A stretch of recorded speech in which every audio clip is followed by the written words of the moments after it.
guys, welcome back to the channel. I'm fresh off a 10-day incredible trip to Hawaii, and we went for 7 days in Kauai with a group of friends and my grandma, and then we spent another few days in Oahu after that. Did a helicopter tour, all kinds of stuff. My first non-poker trip since Thanksgiving. It was really needed. It was a lot of fun.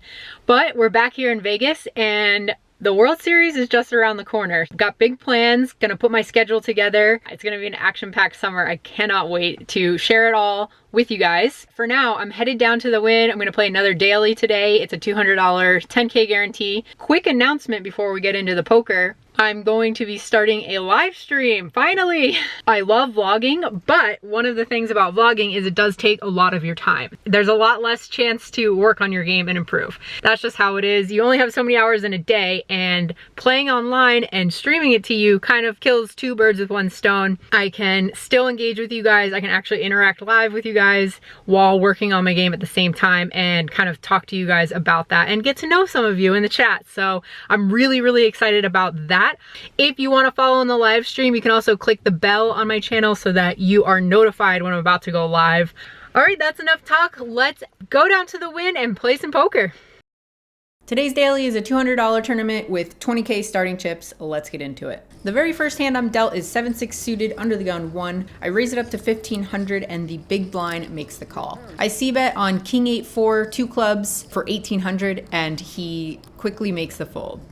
Down, star flow. Not a very interesting hand by itself, but it is going to set up the table dynamic in a minute. Next, under the gun limps. Low jack makes it 1800, hijack snap 3 bets to 4000. It's on me in the big blind with ace jack offsuit, and with these positions and all of this action, I think it's a pretty easy muck, so I snap fold. Under the gun limper folds. It's back on the low jack, who just makes the call. And I never show you guys hands that I'm not involved in, but I have to introduce you guys to the play that happens in these dailies and to these players at my table. And on a flop of jack 4 deuce rainbow, the low jack now lead jams all in and gets snap called by the hijack. And when they flip their hands over, you guys, low jack has pocket 8s and hijack has ace 10 offsuit. Hijack goes on to bank a 10 and scoop the pot, but I just wanted to show you a little bit about what goes on. I think they started the hand 30 big blinds deep. This is the type of stuff you can go into, and now I'm second guessing my late arrival. Maybe I should come on time to catch some of these crazy pots. Only a few minutes later, under the gun 1 limps, and I pick up pocket aces in the low jack. I obviously am going to raise, so I make it 4 times his limp to 2400. When it gets back to him, he makes the call. So heads up to a flop, we both see 10, 9, 5, all hearts. I don't have a heart in my hand, and when he checks it over to me, I feel like this is a pretty easy check. And on the turn, I make top set. Ace of spades hits the turn. He checks it again to me, so I'm a little disappointed. I feel like I'm not going to get a lot of action, but just in case he does get sticky with a 10 or a 1 heart holding, I'm obviously going to bet this. So I bet out 4K into 6,300. He folds, and we take down another pot. Only a few hands later, once again, I get pocket 10s under the gun 1 and am opening the pot to 1500. I just wanted to show you that first hand so you can see every other hand I've basically opened in the past 10 minutes. So that's my image. You've obviously seen the cards and know that I have it, but sometimes people can make wild assumptions based on how often you've been opening. And in this case, small blind 3 bets me to 5,000. How many grays do you have total? Just one more.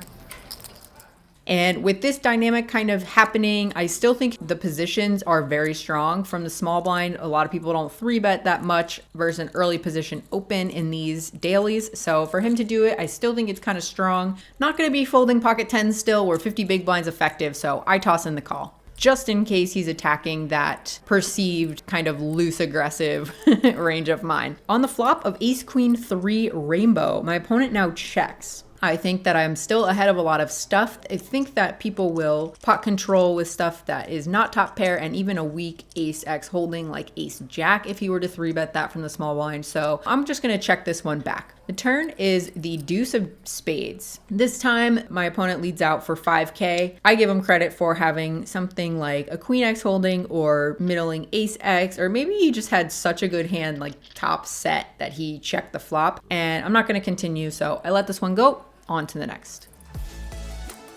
And that was the last significant pot I played for another full hour, which is 2 levels. The blinds are eating away at my stack, and I'm down to 8,400 at 1K big blind. Folds around to the button, he raises to 2,500. And with king queen off in the big blind, this is my moment. I shove it all in for 8,400. Aww. He snap calls because he has pocket aces. Good, I'll rebuy.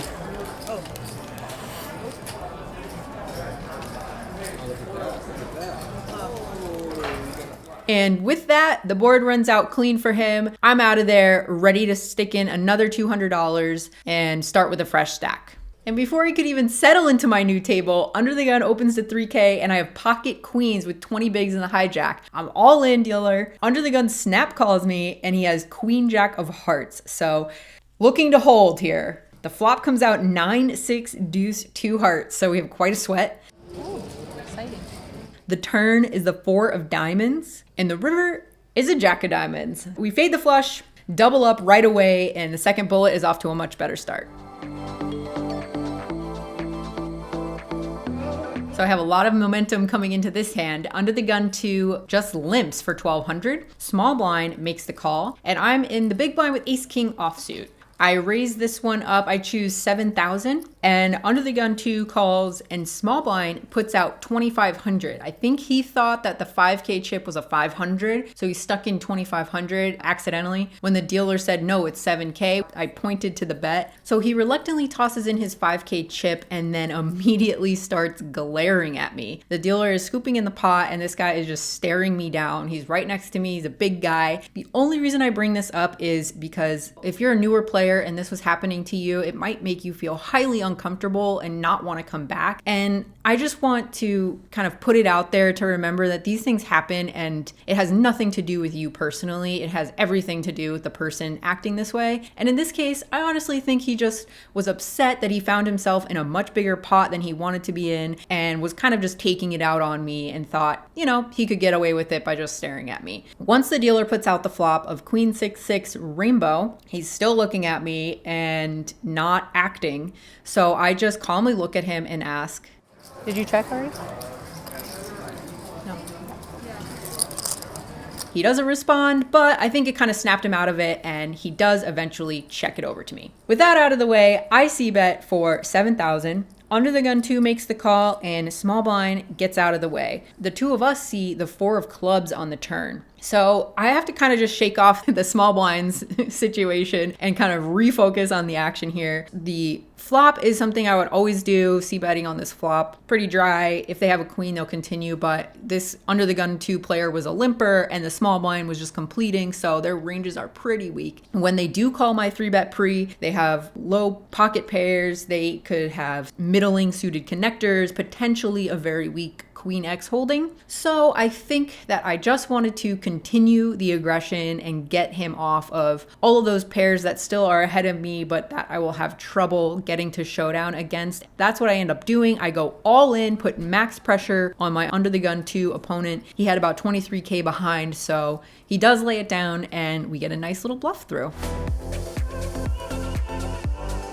Before we go on break, we do a color up, and I just wanted to show you guys that are newer to tournaments what it looks like. This is essentially when all the lowest denomination chips are taken out of play and raced off the table in exchange for higher denomination chips when the blinds start getting really big. One person will buy up all the lowest denomination chips, and all of the remaining sort of straggling chips that you have in that low denomination get spread out on the table. The dealer deals 1 card per low chip that you have. In order from high card to low card, the dealer tosses out the equivalent amount of 500 chips to each person. So you don't always get something in return, but that's how they race it off. It's the fairest way to do it. The floor can sometimes make mistakes, so I would stick around at your table just to make sure you're getting the right change back, especially if you're the one that's buying up all the chips.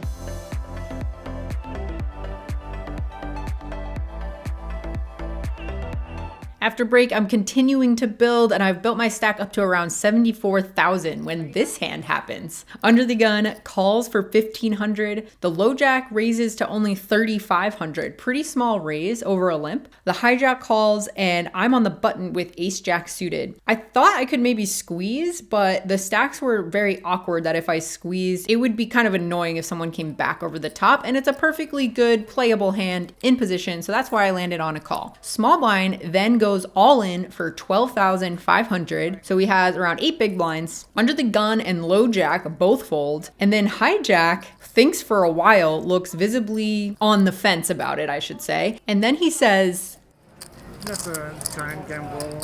before making the call. When it's back onto me, I think this guy in the hijack seems very weak, and that with such a strong holding, I would really like to just jam and get him out of there so that all of this dead money is in there on the side and I can get heads up against the small blind opponent. So that's what I do. I put maximum pressure on him. I go all in for an extra 70,500, and now he thinks a while. He goes back and forth, does a little bit of a chip dance, and then he finally says, I have the worst hand, but I'm gonna call it. we reveal our hands. The small blind opponent had king 4 of spades, and hijack shows up with pocket deuces. It's nice to see that he has deuces, because if his cards were face up, I would have played my hand the same exact way. And if that's the case, then I think you did all you could, and unfortunately he didn't make the fold. And even more unfortunately, he holds post flop. He holds on a board of 7-5-3-7-8. Unfortunate that that happens, because if he did lay it down, we would have had a huge stack. I do like my play. Unfortunate that we couldn't get him off of that pair, and even more unfortunate that it held. That's how this tournament went. 2 bullets in, out for a loss of $400. And I hope you guys enjoyed the ride, because I think it showed a lot of the different types of players that you can see, and it gives me really good prep for the World Series coming up. All right, so based on the play from today, I will be back in these dailies at the Wynn. Really soft fields, really fun, a lot of people getting in there, a lot of action. It's over in one day. You really can't beat that. By the way, this wind out here is crazy. Living in the desert, it's really fun. Dust storms every once in a while. Anyway, that's all for today. Quick one here, quick $400. Thank you so much for watching, and I'll see you in the next one.